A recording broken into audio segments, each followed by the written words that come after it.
یہ سورہ مائدہ کی آیت ہے. سورہ مائدہ کتنا پیارا سورہ, نمبر ہی اس کا ہے 5, 5واں سورہ ہے 5. اور آیت جو میں نے تلاوت کی ہے, قرآن کریم میں کل 114 سورہ ہے نا, یہ آیت 114 نمبر کی ہے. یہ بتا رہی کہ عید کب منانا چاہیے. عید کسے کہتے ہیں؟ عید. اب آپ کو معلوم ہے نا کہ غدیر خم کا ایک نام ہے یوم العہد الموعود, عہد کا دن. یوم المیثاق الماخوذ, جس دن ہم سے ایک ایگریمنٹ کیا گیا. یوم الجمع المسئول.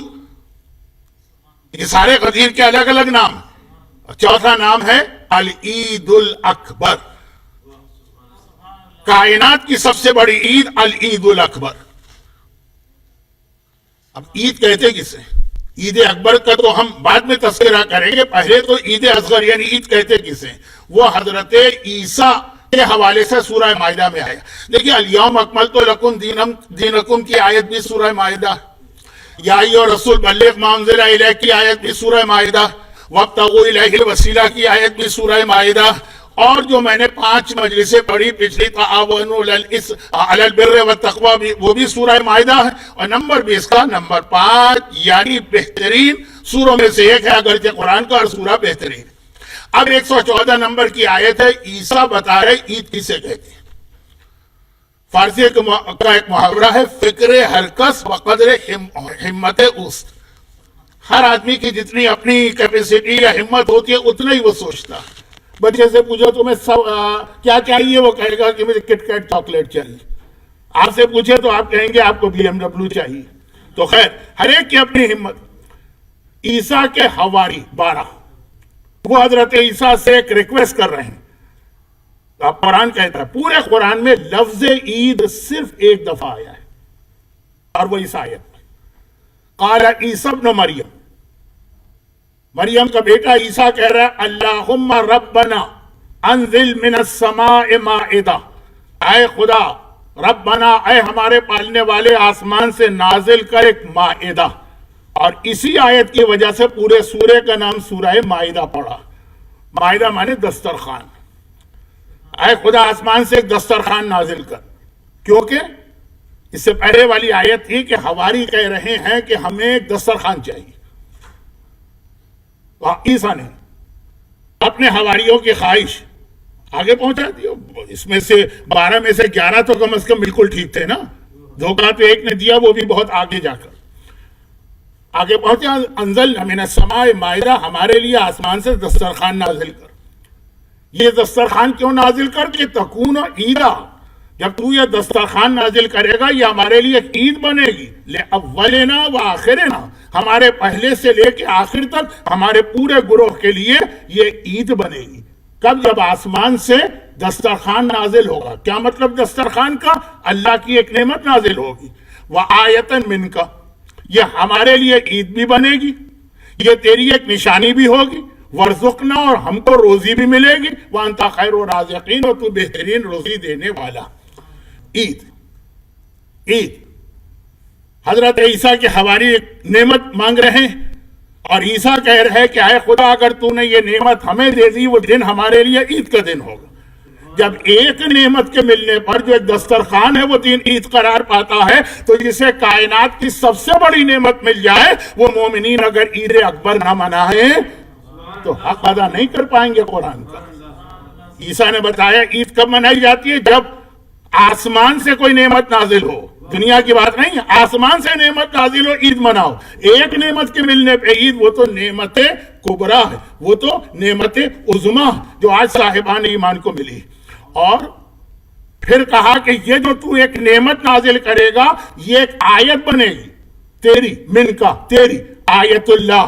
تو آیت اللہ کے نازل ہونے پہ جب عید منائی جا رہی ہے تو جو آیت اللہ الکبریٰ ہو, جو آیت اللہ العظمیٰ ہو, جو پکار کے کہتا ہو کہ اللہ کی سب سے بڑی نشانی تو میں علی ابن ابی طالب ہوں. اور پھر قرآن کہہ رہا ہے ورزقنا. یہ عید کا کنسپٹ جو قرآن دے رہا ہے سورہ مائدہ کی آیت نمبر 114 ورزقنا.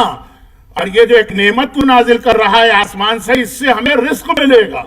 خطبہ غدیر کے آخر میں دیکھ لیجیے, پیغمبر اسلام عجیب طریقے سے مولا کا تعارف کرا رہے ہیں. تو خطبہ غدیر کے آخر میں ایک لفظ آتا ہے اور اسی علی کے ذریعے سے اللہ دنیا والوں کو رزق عطا کرتا. وہاں پہ عیسیٰ کے حواری دسترخوان مانگ رہے، کہا کہ اس سے ہم کو رزق ملے گا.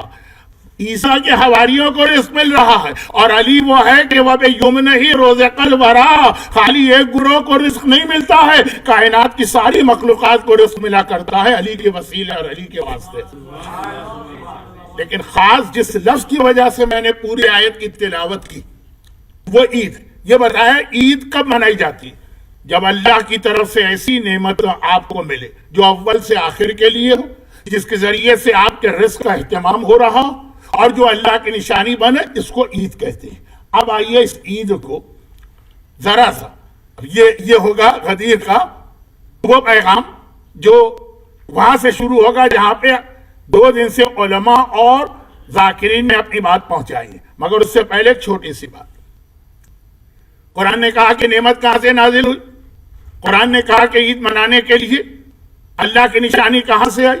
قرآن نے کہا روزی کہاں سے ملی؟ آسمان سے، آسمان سے، آسمان سے. تو یاد رکھیے کہ جو نعمت عظمیٰ ہم کو ملی ہے، جو آیت اللہ کبریٰ ہم کو ملی ہے، جو اللہ کی اتنی بڑی نعمت ملی ہے، یہ بھی آسمان والا ہے، یہ زمین والا نہیں ہے. یو پی کی بزرگ خواتین زمین والا کسے کہتی ہیں؟ یہ تو شاید اب وہ عورتیں بھی زندہ نہ رہی ہو. یہ آسمان والا ہے. فرق کیا ہے؟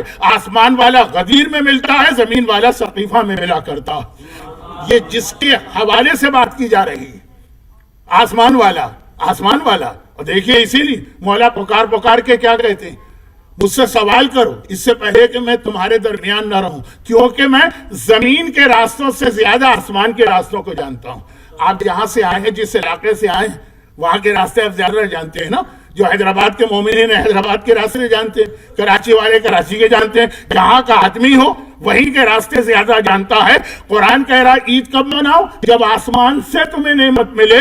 مولا کہہ رہے کہ مجھ سے پوچھو جو پوچھنا ہے، مگر زمین سے زیادہ آسمان کے بارے میں پوچھنا، کیونکہ آسمان کے راستوں کو میں زیادہ جانتا ہوں. اور یہی وجہ کہ آنے والا آسمان سے آیا تو اس کا ہر اہتمام آسمان سے ہی ہوا ہے.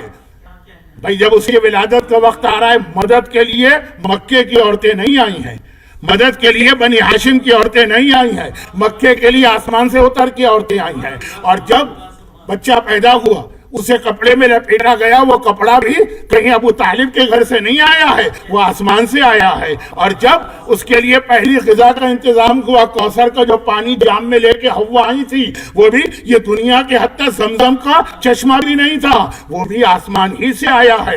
تو بچہ دنیا میں آ رہا دنیا کا ہی نہیں، وہ آسمان کا ہے. تو اس کا لباس بھی آسمان سے آیا، اس کی غذا بھی آسمان سے آئی. ولادت کے موقع پر مدد کرنے والا گروہ بھی آسمان سے آیا. یہ آسمان کا تھا، یہ آسمان کا تھا. اس لیے اللہ کے رسول نے جب اسے مانگا، ہمارے یہاں پاکستان میں اکثر یہ ہوتا ہے، یہاں پہ مجھے ہندوستان کے مومنین بھی کچھ نظر آ رہے ہیں. بہت بھونڈی مثال دے رہا ہوں، بہت بھونڈی.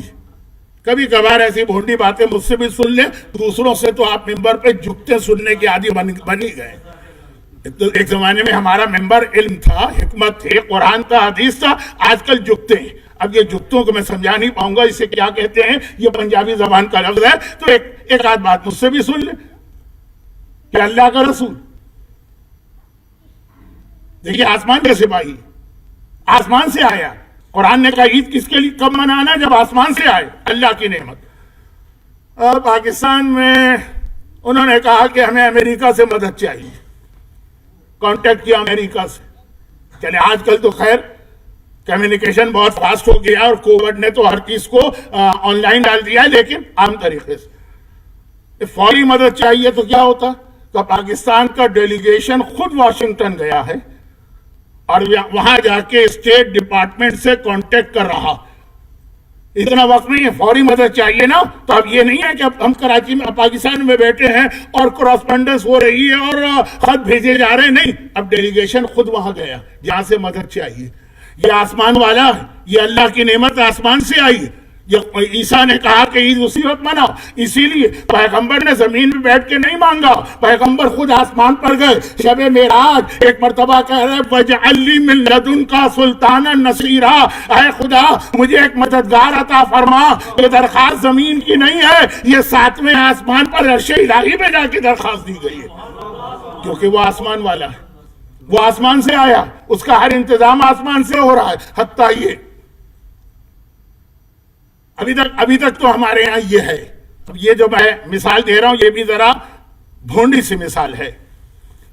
یہاں پہ جو لوگ حیدرآباد کے ہیں،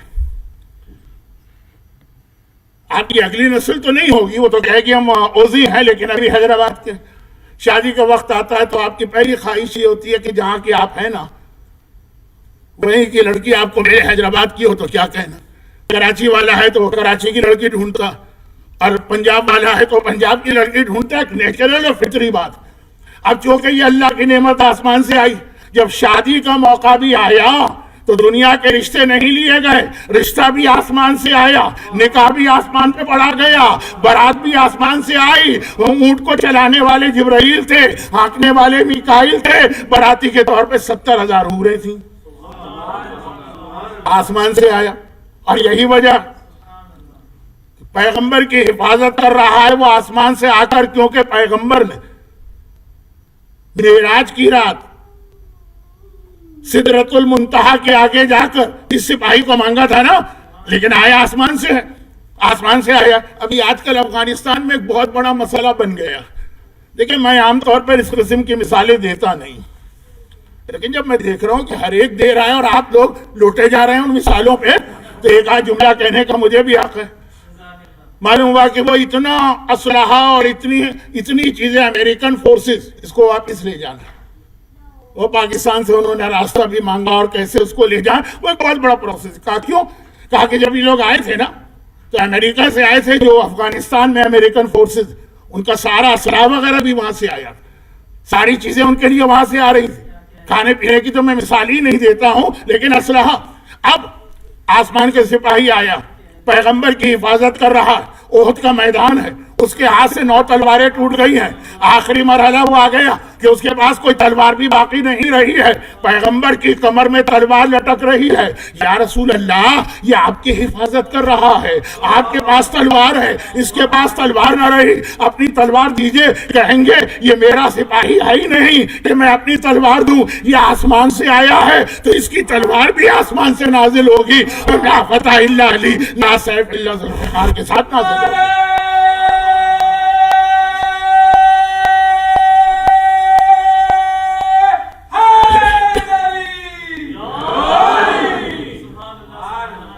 آسمان کا سپاہی، اسلحہ بھی وہاں سے آئے گا، ہتھیار بھی وہاں سے آئے گا۔ اور ایک نیچرل سی بات میں کہہ رہا ہوں، بس اس نقطے کے اختتام پر ہوں، اس کے بعد میں پھر اپنے اصل موضوع پہ آتا ہوں۔ اور وہ یہ کہ ایک نیچرل بات ہے جس پہ اسلام کو کوئی اعتراض نہیں ہے، جو اب میں کہنے جا رہا ہوں۔ جیسے وہ شادی کی میں نے مثال دی نا، تو کوئی تعصب نہیں ہے کہ اگر آدمی اپنے علاقے کی، اپنے کلچر کی لڑکی کو تلاش کرے یا لڑکی والے لڑکے کو۔ اسی طرح ایک اور بات ہے، وہ یہ کہ کسی علاقے کا کوئی آدمی بہت ترقی کر لے اور بہت زیادہ اس کا احسان مانا جائے، تو جس علاقے کا ہوگا نا وہاں کے لوگ بہت خوش ہوں گے۔ مثلا کراچی کا کوئی مومن نوبل پرائز حاصل کر لے تو ہمارا کیا تعلق نوبل پرائز سے، ہمیں تو نوبل کی سپیلنگ بھی نہیں آتی، لیکن بہرحال ہم خوش ہوں گے ہمارے علاقے کے آدمی نے اتنا بڑا کارنامہ کیا۔ حیدرآباد کا کوئی مومن کوئی بہت بڑی دریافت کر لے تو حیدرآباد کے مومنین خوش ہوں گے کہ بھائی ہمارے یہاں کا ایک شخص اتنی ترقی کر گیا۔ اور کسی علاقے کا کوئی آدمی ہے تو اس کو وہ بھی اپنے، کیونکہ مثال کا تعلق علاقے سے نہیں، میں تو بات کر رہا ہوں اپنی فیلڈ کی۔ کسی علاقے کا کوئی آدمی مرجع بن جاتا ہے، جیسے آغا سیستانی مرجع بن گئے، اب سیستان کے لوگ خود بخود ایک فخر محسوس کرتے ہیں، جبکہ ان کی مرجعیت سیستان کے لیے نہیں، پوری دنیا کے لیے۔ اگر آغا خامنائی مرجع بن گئے تو خمین کے سارے مومنین خود بخود، ایک نیچرل بات ہے۔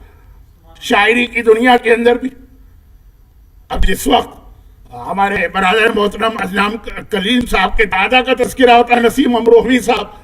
پورا ہندوستان اور پاکستان بلکہ پوری اردو دنیا مانتی.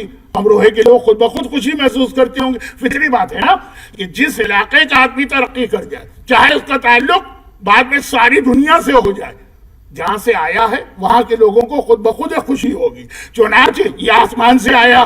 جب آسمان سے آیا ہے تو جب شب ہجرت بستر رسول پہ لیٹ کر اللہ کی رضا لے رہا ہے تو تعریف کرنے والا قصیدہ دنیا والے نہیں پڑھ رہے، آسمان سے اتر کے جبرائیل و میکائیل کہہ رہے بخن بخن لکا یا ابن ابی طالب. تو ولادت سے لے کے زندگی کے آخری مرحلے تک. اب جب میں بتانا یہ چاہ رہا ہوں کہ قرآن عید کا کنسپٹ کیا دیتا ہے. عید مناؤ اس وقت جب تمہیں آسمان سے کوئی نعمت ملے. تو ہمیں تو آسمان سے ایسی نعمت ملی کہ چلے آخری بات کہہ دوں، ورنہ اس میں پوری تقریر بھی ہو سکتی ہے. ایک آخری بات، اور وہ یہ حتیٰ یہ کہ اس کے دشمن پر عذاب بھی آسمان ہی سے آ رہا ہے.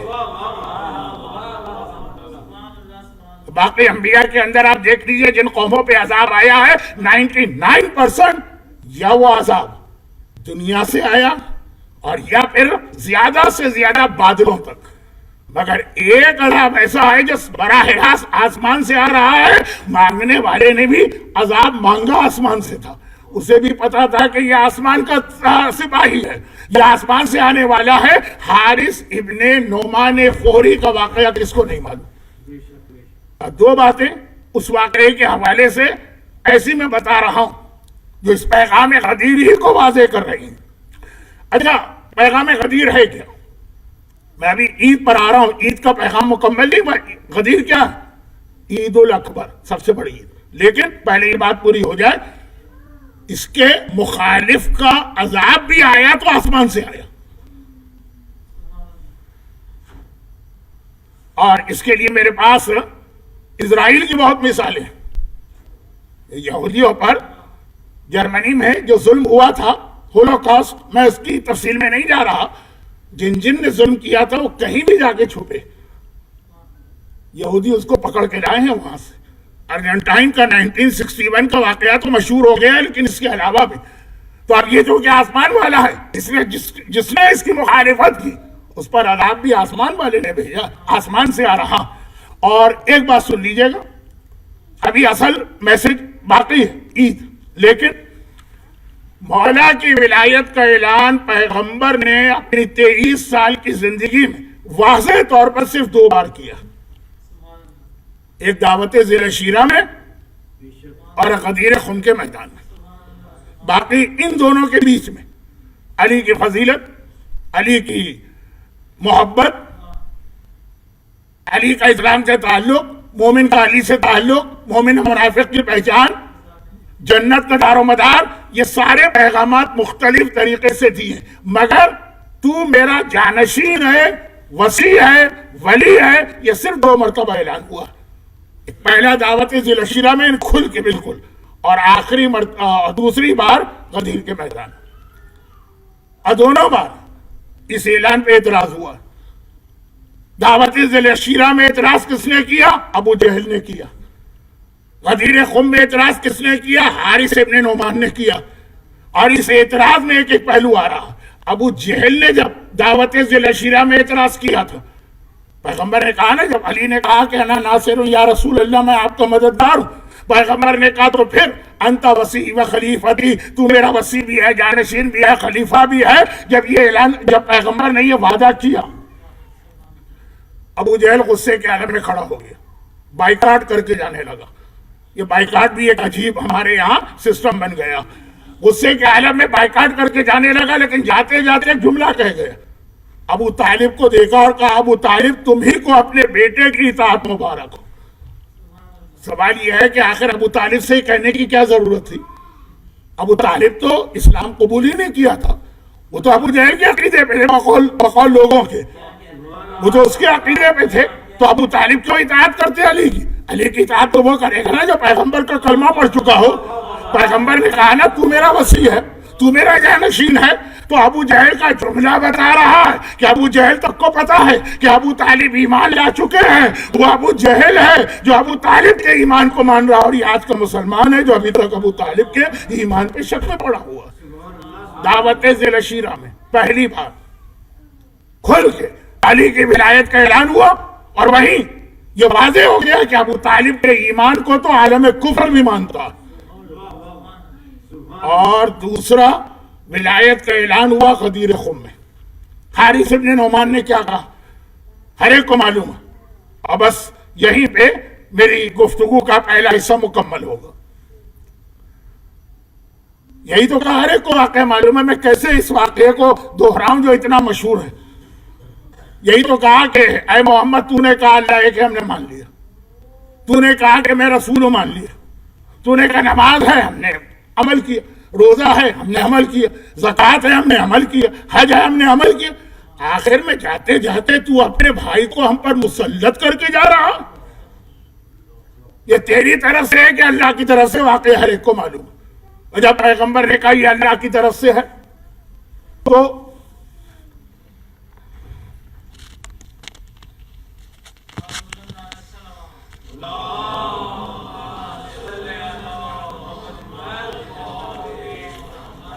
تو اس نے کہا کہ اگر یہ اللہ کی طرف سے تو اے اللہ آسمان سے لفظ ہے من السما، آسمان سے میرے اوپر عذاب نازل کر. اس کا جملہ کیا بتا رہا ہے؟ پیغام. ایک ابو جہل نے پیغام دیا، اور ایک پیغام یہ پہلے اعلان ولایت میں بھی پیغام آیا ابو طالب کے ایمان کا، اور دوسرے میں کیا پیغام آیا کہ اس کے اوپر عذاب آیا. لیکن اس کا جملہ بتا رہا کہ یہ آدمی توحید کو بھی مانتا ہے، رسالت کو بھی مانتا ہے، نماز بھی پڑھتا ہے، روزہ بھی رکھتا ہے، زکوٰۃ بھی دیتا ہے، حج بھی کیے ہوئے ہے. کہہ رہا نہیں سب تو میں مانتا، ہم مانتے چلے گئے، یہ اعلان نہیں مانیں گے. پتا چلا کہ اگر خالی توحید ہو وہ نجات نہیں دلواتی، خالی رسالت نجات نہیں دلواتی، خالی نماز نجات نہیں دلواتی، خالی حج نماز نہیں دلواتا. وہ نجات اس وقت ملتی ہے جب آدمی ساتھ میں علی کی ولایت کو بھی مانتا ہو. بغیر ولایت کے کوئی عبادت کام نہیں آئے گی.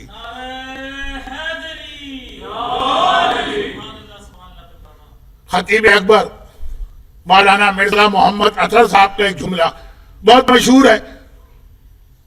جس زمانے میں میلبرن میں ویڈیو پہ مجلسیں لگا کرتی تھی، ہمارے ذوالفقار عابدی صاحب تو واقف ہیں، تو یہ مجلس کئی دفعہ یہاں پہ لگائی گئی کیونکہ بہت پسند آئی لوگوں کو. لیکن ایک چھوٹی سی مثال، ایک شخص کا انتقال ہو گیا، اس کا بیٹا گھبرا گیا، بھائی باپ مر گیا، پتہ نہیں اس کے اوپر قبر میں کیا گزر رہی. گھبرا کے عالم کے پاس گیا، کہا میرا باپ نماز نہیں پڑھتا تھا. انہوں نے کہا اچھا نماز نہیں پڑھتا تھا، ایک طریقہ ہے، کیا عمر ہے تمہارے باپ کی؟ اتنے سال کی نمازیں پڑھوا لو. اس نے پیسے دیے اور اتنے سال کی نمازیں پڑھوا لی، مسئلہ ختم. پھر آیا کہ ارے مجھے پتا چلا کہ وہ تو زکوٰۃ و خمس بھی نہیں دیتا تھا. کہا کوئی بات نہیں، آؤ آج حساب کر کے زکوٰۃ و خمس ادا ہو جائے. وہ بھی ہو گیا. پھر آیا کہ ارے ان پر تو حج بھی واجب تھا، مجھے اب پتا چلا. تو کوئی بات نہیں، جو حج ہے وہ ان کی طرف سے کروا لو، اتنا خرچہ دے دو، حج ہو جائے گا. پھر ایک دن آیا کہ ارے مجھے پتا نہیں تھا، وہ تو علی کی ولایت کو بھی نہیں مانتے تھے، کہ کتنے پیسے دے دوں کہ یہ گناہ بھی معاف ہو جائے. فوراً جواب ملا، نمازیں رہ گئی تو طریقہ ہے، روزے رہ گئے تو طریقہ ہے، خمس رہ گیا تو طریقہ ہے، حج رہ گیا تو طریقہ ہے، لیکن علی کی ولایت کو نہیں مانا تو دنیا اور آسمان کی ساری دولت دے دو تب بھی نجات ملنے کا کوئی راستہ نہیں ہے. یہ حارث بن نعمان نے بھی بتایا، اور یہ خطبہ غدیر میں پیغمبر نے بھی ارشاد فرمایا.